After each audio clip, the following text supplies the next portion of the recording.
अपने एक्सप्रेशन से। तो आप मुझे ये बताएं कि आप अपनी पर्सनल लाइफ में भी ऐसे ही हैं या कुछ स्ट्रिक्ट भी हैं? नहीं, बड़ा संजीदा, हसास और अच्छा। मैं बहुत अकेला रहने का आदी हूँ, क्योंकि अकेला सोचना, दूसरों से मुख्तलिफ सोचता था। क्लास में भी अभी मेरे क्लास फेलोज 30-35-40 साल बाद वो मिले मैट्रिक 9 मैट्रिक के, तो मैंने उनसे पूछा कि मेरे मुतालिक क्या समझते हो कि मैं ऐसा कुछ बन सकता था इंटरनेशनल छिछोरे टाइप का।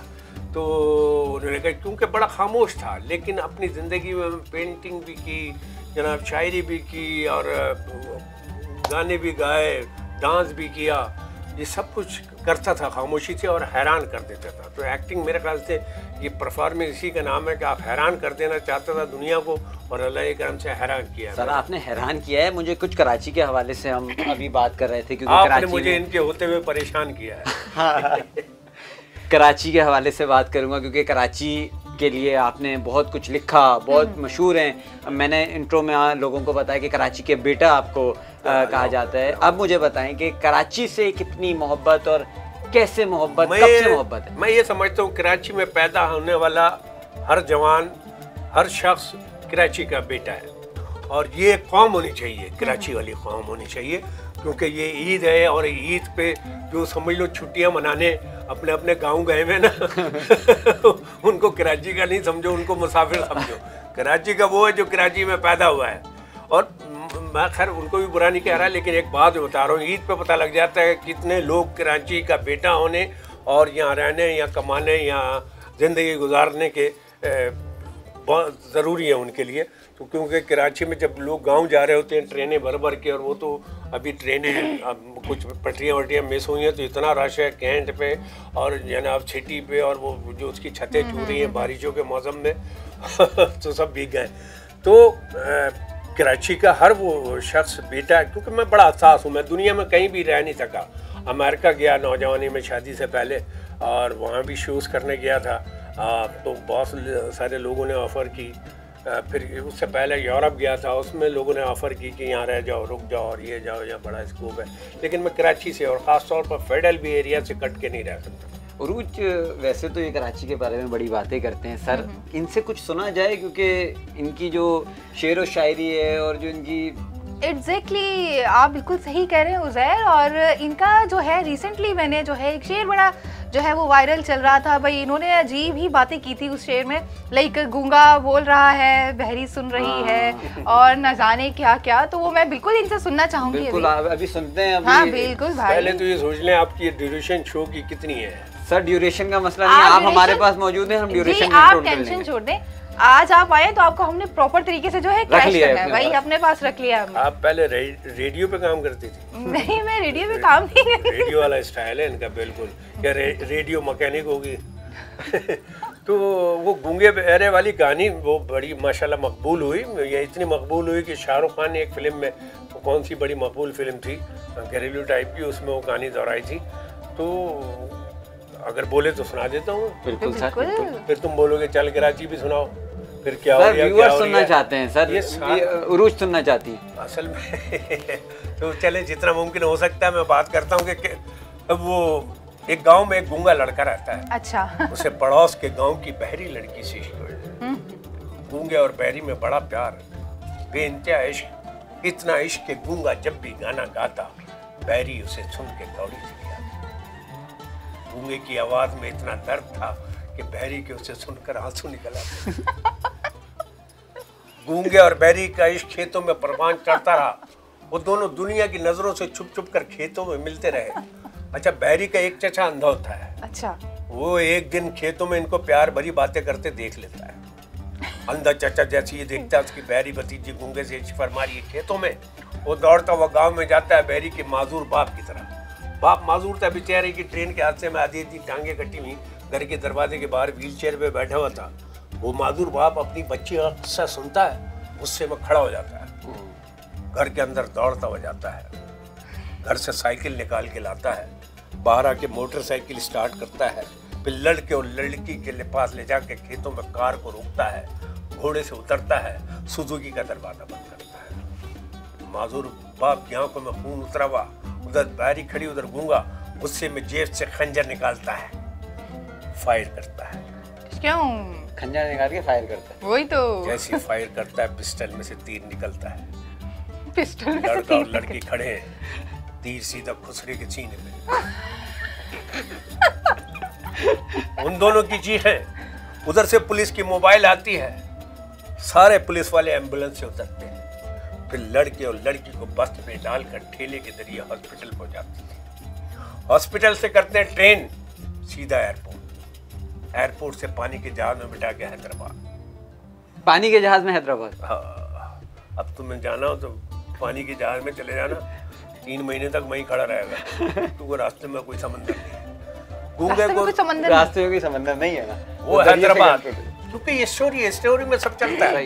हैदराबाद में गूंगे को उसका एक अंधा दोस्त मिलता है, अंधा तो होता मगर वो गंजा भी होता है, नाक उसकी खानदान में कट चुकी है, दोनों हाथ शुरू से नहीं है, टांगे तो पैदाइशी थी नहीं। अब तुम पूछोगे उसमें बचा क्या? यही मैं सोच रहा था सर, उसमें फिर बस 2 किलो गोश्त फ्रिज में पड़ा था। ईद के हवाले से बता रहे हैं सर, बिल्कुल वैसी स्टोरी जैसे अंधा जिसके हाथ भी नहीं है, टांगे भी नहीं है। 1 साल बाद उसके यहाँ लड़का होता है, वो लड़का बड़ा होता है, वो डॉक्टर है, उसकी पंचर की दुकान है, वो उसे ले जाता है। लेकिन ये आजकल के डॉक्टरों पे सही बैठ रहे हैं जैसे मुल्क के हालात हैं। उसे ले जाता है बादशाह की तरफ, बादशाह का पान का खोखा है, वो उसमें चूना लगा रहा है। Exactly, सही हो रहा है।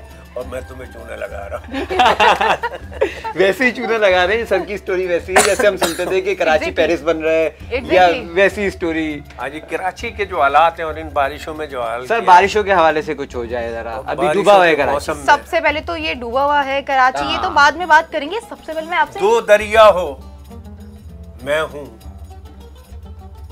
तुम हो, बारिश हो, मुझे खांसी, तुम्हें नज़ला और साथ में खारिश हो। कोविड का टेस्ट होगा सर फिर तो। उज़ैर, इन्होंने आपको खारिश बोला? हाँ, मैंने देखा। आपको फील हुआ? ना, मुझे होता है फील, कोई मसला नहीं। आप एक काम करें, अभी इस शो में अपनी फीलिंग्स को खत्म कर दें, महसूस ही ना करें। मैं तो आपके लिए हवाले से शेयर कर रहा था, लेकिन आपकी तरफ इशारा नहीं कर सकता था। अब इसको अगर है तो ये तो खुजा भी सकता है। औरतों तो बहुत बुरी लगती है, बारिश में तो औरतें बहुत बुरी लगती है।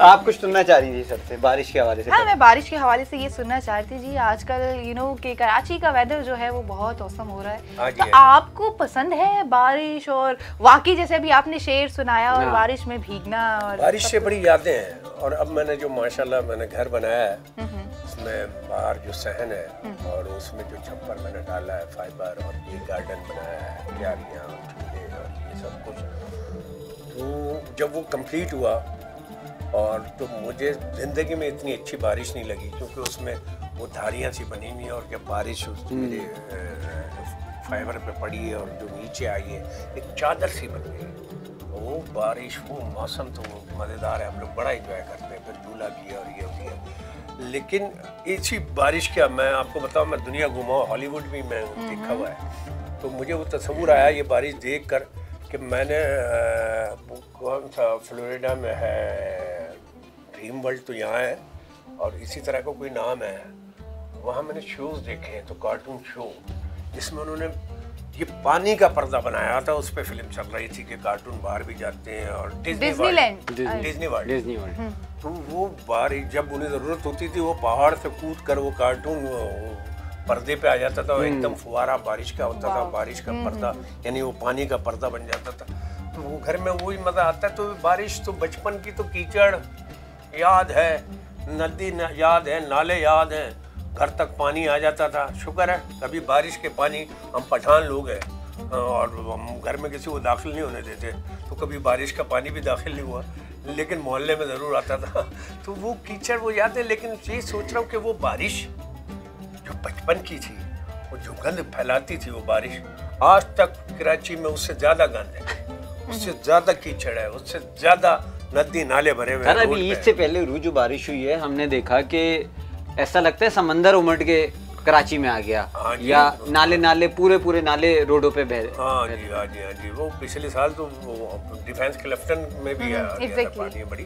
तो ये कराची का, हालांकि सुना 3-4 साल पहले या 2 साल पहले नाले साफ कराए थे, लेकिन नाले और गंद हर साल साफ होना चाहिए। जितना कराची में गंद है कहीं से भी आया हुआ है उसको साफ होना चाहिए, क्योंकि ये एक बाशऊर शहरियों का शहर है, खाते पीते शहरी। हाँ, इसके खाते पीते। और ये कराची की मज़ेदार बात यह है कि JDC जैसा इदारा है और बहुत सारे हमारे यहाँ इदारे हैं, तो मैं सलाम करता हूँ उन सबको, ज़फ़र अब्बास को ख़ास तौर पर, कि लॉकडाउन में भी कराची में कोई भूखा नहीं सोया। बिल्कुल। तो कराची के कभी में कोई भूखा नहीं सोता, ये कितनी बड़ी बात है। कराची सबको पाल रहा है, लेकिन कराची को गोद लेने के लिए कोई भी तैयार नहीं है। हमारा टाइम इतना अच्छा किया, हमारे व्यूवर्स का टाइम भी इतना अच्छा किया, और आपसे तो जितनी भी बातें करें उतना कम है, लेकिन इनके पास टाइम बहुत शॉर्ट है, तो इनकी और भी बहुत सारी कमिटमेंट्स हैं, इनको जाना है, इसलिए हमें मजबूरन इनको इजाज़त देनी पड़ेगी यहाँ से जाने की, वरना हमारा तो बिल्कुल भी दिल नहीं कर रहा था कि ये यहाँ से जाएँ। यार आज जाने दो, फिर मैं घर आ जाऊँगा, फिर घर इंशाल्लाह घर आ जाऊंगा आपके चैनल के जरिए। आप सर वैसे ही हर घर में बसते हैं, हर दिल में बसते हैं, आपको किसी के घर आने की क्या जरूरत, आप वैसे ही सबके दिलों में बसते हैं, और ये मैं पहले भी बता चुकी हूँ। तो व्यूअर्स, थैंक यू उरूज, अल्लाह मियां आपको बेपना उरूज नसीब करे। आमीन। और उज़ैर, तुम बहुत जल्द उज़ैर बलोच बनो। सर ये दुआ है या बदुआ है? ये दुआ है। मैं आपको बताऊं, मेरा वो बेइंतहा फैन रहा है, और माशाल्लाह जिस दिन उसने पगड़ी पहनी थी तो मुझे बुलाया था, वो इज्जत से नवाजा था। सुच्चल बंदा है, कुछ हादसात जिंदगी में आदमी के ऐसे हो जाते हैं, लेकिन मैं इतना जानता हूँ कि वो बहुत सुच्चल, बहुत लोगों की, गरीबों की मदद करने वाला भी बंदा था। अब जो बाकी जो भी हालात हों, जिनके हाथों भी खेल के हालात हो, वाक़यात की, वो अलग बात है, लेकिन आपको भी वो उरूज अल्लाह मियां अता करे, और ऐसी ही कोई नाजुक से कोई और सी thank you voice of nation, और कौम की इसी तरह आवाज़ बनते रहो उज़ैर और आप, और अल्लाह करे चैनल को भी कामयाब करो, अपनी ज़िंदगी में भी बहुत सारी कामयाबियाँ। शुक्रिया जी। व्यूअर्स, हम लोगों को दीजिए इजाज़त, अपनी ईद मनाइए, कुर्बानी के जानवर काटिए, और अपने घर वालों का, ख़ास तौर पे उन गरीबों का ख्याल रखिए कि जिनके घर पे कुर्बानी नहीं होती। और आप लोग ईद कैसे मना रहे हैं, और आपके घर में क्या क्या पकवान बन रहे हैं, ये हमें ज़रूर बताइएगा। इस प्रोग्राम के हवाले से अपना फीडबैक देना मत भूलिएगा। मुझे दीजिए इजाज़त, और देखते रहिए वॉइस ऑफ नेशन। अल्लाह हाफिज़। फन एंटरटेनमेंट की वीडियोस देखने के लिए हमारा चैनल सब्सक्राइब कीजिए, और बेल के आइकन को भी क्लिक कीजिए, ताकि आप हमारी तमाम आने वाली वीडियो से बाखबर रह सकें।